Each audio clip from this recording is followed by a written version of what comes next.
Robert, what are your thoughts on traditional cancer therapies? We talk a lot about cancer and a lot about it here at the Health Freedom Expo. What are your thoughts on the traditional chemo, radiation, surgery? Yeah, that they're called traditional is a sad state of affairs, of course, but it's a young culture in the West, and tradition doesn't go back very far, so that which is new becomes traditional. Of course, this is since World War II, mustard gas is converted.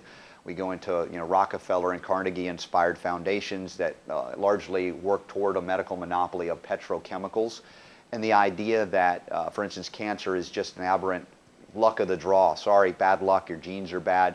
The only thing we can do to save you is try to, well, we'll not try to kill you, but we might in the process of trying to kill the cancers that are rapidly reproducing cells. And so it is a game of chemotherapeutic chicken, who survives, right? And very often, perhaps maybe all of the time in traditional oncology in the West, the patients don't die of cancer, but they die of the treatment of that cancer. Now again, I have many physicians on my program, and Dr. Nicholas Gonzalez is one of my favorite out of New York. He's a physician, a medical doctor who takes care of the worst cancers, those that have been given up often by modern medicine and oncology, pancreatic cancer. Very famous people have died of pancreatic cancer going through traditional therapies and procedures. And he has helped them without chemotherapy, without radiation, and without even surgery. And many of those patients are alive 20, 25 or more years later. What's the difference? Well, the idea is to understand fundamentally that cancer is not evidence of a deficiency of chemotherapy or radiation or surgical intervention. But if you don't understand that, it's the idea of if you're a hammer, everything looks like a nail.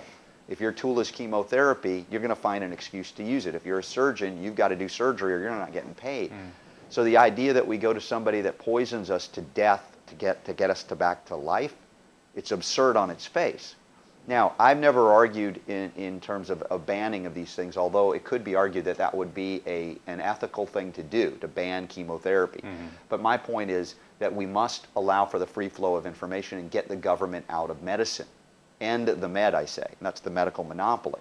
At that point, then, all of these ideas will bubble and compete around in the arena of ideas, and efficacy will largely be the result of not a government study or a government limitation or a medical monopoly limitation, but the fact is you're going to find out there are a lot of Nick Gonzalez's out there quietly trying to do what they do, or maybe they're not because they're afraid they'll lose their license, they'll be thrown out of their profession.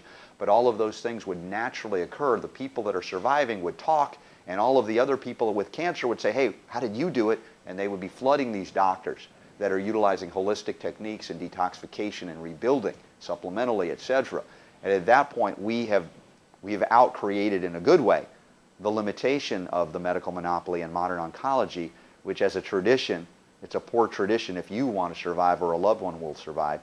Many of the doctors I've talked about over the years who have been converted acknowledge to me, and some I know directly, doctors that would not do for their own family when diagnosed with cancer the very things that they would do for you as a patient. In other words, they would not do chemotherapy, radiation, surgery if necessary, but by and large they would look holistically because they know how disastrous that intervention is.